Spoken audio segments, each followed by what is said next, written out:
हनुमान जन्मोत्सव के दिन जहांगीरपुरी में शोभा यात्रा के दौरान हुए पथराव को लेकर के जहां जहांगीरपुरी में प्रशासनिक और पुलिसिया कार्रवाई जारी है, वहीं पूरी दिल्ली में एक ज़बरदस्त बहस छिड़ा हुआ है।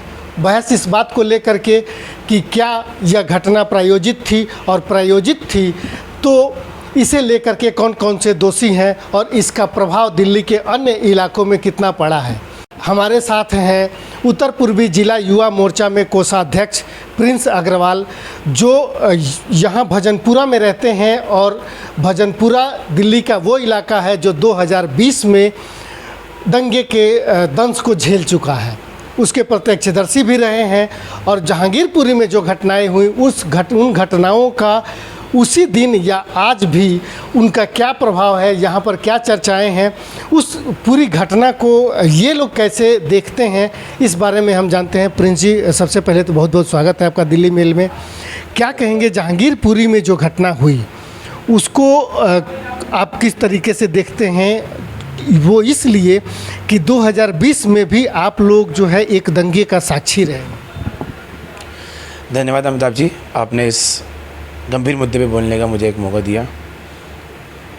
निश्चित तौर पे 2020 में हमारे उत्तर पूर्वी दिल्ली में हमने एक गंभीर दंगे को झेला है। कई प्रताड़ित हुए हैं, हम समाज के लोग, काफ़ी क्षति हुई है, काफ़ी नुकसान हुआ है। उसको देखते हुए जहांगीरपुरी में जो हनुमान जन्मोत्सव के ऊपर जो एक कार्य हुआ है, निश्चित तौर पे बहुत निंदनीय है। एक समुदाय का बार बार हिंदुओं के ऊपर अत्याचार करना, प्रताड़ित करना, इस बात को सही दर्शाता है कि दिल्ली सरकार भी इसमें पूर्णतः शामिल है। बार बार इनके पार्टी के लोग ही दिल्ली में दंगों को आयोजित करने में निकलते हैं।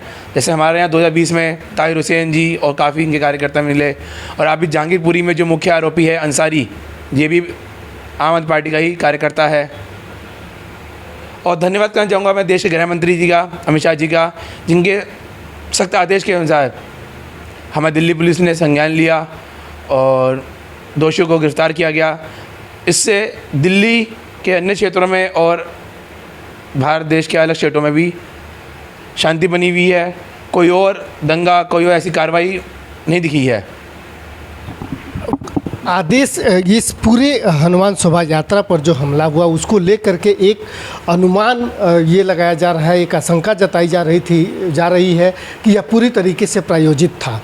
लेकिन सवाल दोनों तरफ से बराबर खड़े हुए हैं। जिस तरीके से शोभा यात्रा में तलवारें लहराई गईं वो भी गलत था, तो दूसरी तरफ जो है वो पत्थरबाजी जो हुई वो भी गलत था। शोभा यात्रा को लेकर के परमिशन नहीं ली गई थी, इसलिए उसकी पूरी सुरक्षा का जो चाक चौबंद जो व्यवस्था होना चाहिए था दिल्ली पुलिस के ओर से नहीं था।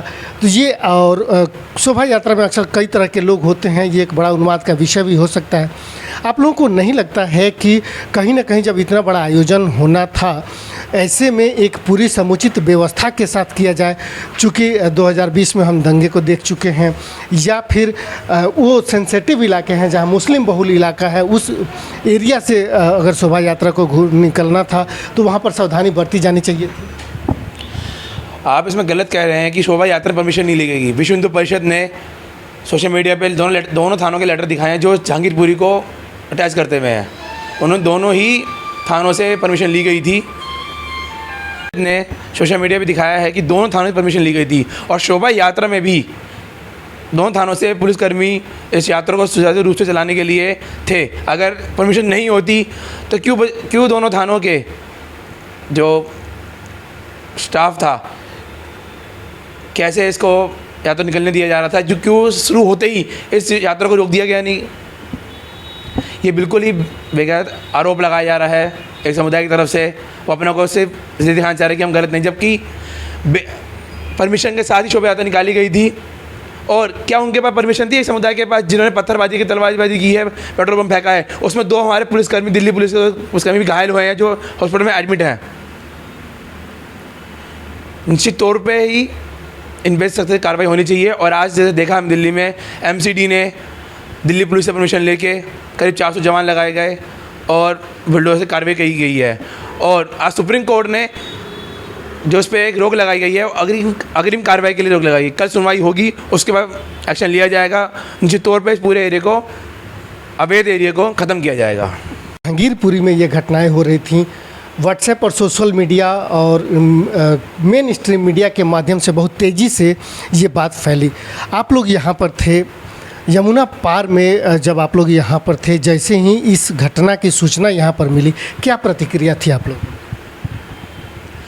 हम लोगों ने क्षेत्र में जाकर देखा कि कहीं भी इस तरह की दिक्कतें ना हो, और हमारे क्षेत्र के SHO विनोद कुमार जी ने भी यमुना विहार में और कई एरिया में इन्होंने गश्त लगाए ताकि स्थिति शांतिपूर्ण बनी रहे, कोई भी गलत कार्रवाई क्षेत्र में ना हो। अभी भी लगातार वहाँ की कवरेज जारी है, चर्चा का विषय भी है। यहाँ जो है यमुना पार के क्षेत्र में सौहार्द बना रहे, आपसी जो वातावरण है, जो माहौल है, वो अच्छा से रहे और बनता रहे, इस तरह के क्या प्रयास? निश्चित तौर पर मैंने आपसे इसमें पहले ही कहा है कि हमारे गृह मंत्री जी, भारत देश के गृह मंत्री अमित शाह जी की द्वारा संज्ञान लिया गया है। पूरी दिल्ली पुलिस और सेंट्रल ब्यूरो को सबको काम पे लगाया, ताकि दिल्ली में किसी भी क्षेत्र में कोई ऐसी गतिविधि, गलत गतिविधि ना हो, सभी क्षेत्रों में शांति बनी रहे। और इसमें सरकार, दिल्ली पुलिस और सेंट्रल ब्यूरो सब अपील कर रहे हैं जनता से कि शांति बनाए रखे। हर समुदाय आपसी एक दूसरे सहयोग करें, कोई गतिविधि क्षेत्र में ना हो। और साथ में हम लोग भी, भाजपा के कार्यकर्ता भी, आम लोग भी मिलके क्षेत्र में जगह जगह जाके ये देख रहे हैं कि कहीं भी ऐसे विचार गलत ना हो, लोगों में मतभेद ना हो, शांति बन। जैसे प्रशासन अपना कार्य है प्रशासनिक तौर पे कर रहा है, हम लोग आम लोग भी मिलके आपस में क्षेत्र में शांतिपूर्ण भाईचारा बना रहे।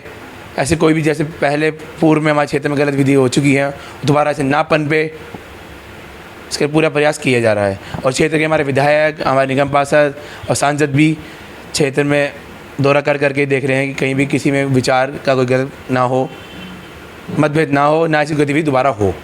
ठीक है, बहुत बहुत धन्यवाद। तो ये थे प्रिंस अग्रवाल। विचारें अलग हो सकती हैं, तरीके अलग हो सकते हैं, प्रशासन का काम है यह जांच करना कि दोषी कौन था, उस पूरी घटना में शामिल कौन कौन था, यह शासन को तय करना है, यह प्रशासन को तय करना है, जो प्रशासन कर रहा है। सामाजिक स्तर पर जो जिम्मेदारी है एक हर नागरिक का, हर व्यक्ति का, कि वह समाज में एक सौहार्दपूर्ण वातावरण बनाने के लिए अपनी भागीदारी सुनिश्चित करे। और इसके लिए हम सबकी जिम्मेदारी है, प्रिंस अग्रवाल और दूसरे जो लोग हैं उन सबकी जिम्मेदारी है कि वो लोगों के बीच में रहें, लोगों में जो भावनाएं जो हैं वह कि कोई विकृत हो रही है उसको नियंत्रित करने की कोशिश करें, साथ ही एक सौहार्द का वातावरण बनाने में अपनी महत्वपूर्ण भूमिका निभाएं।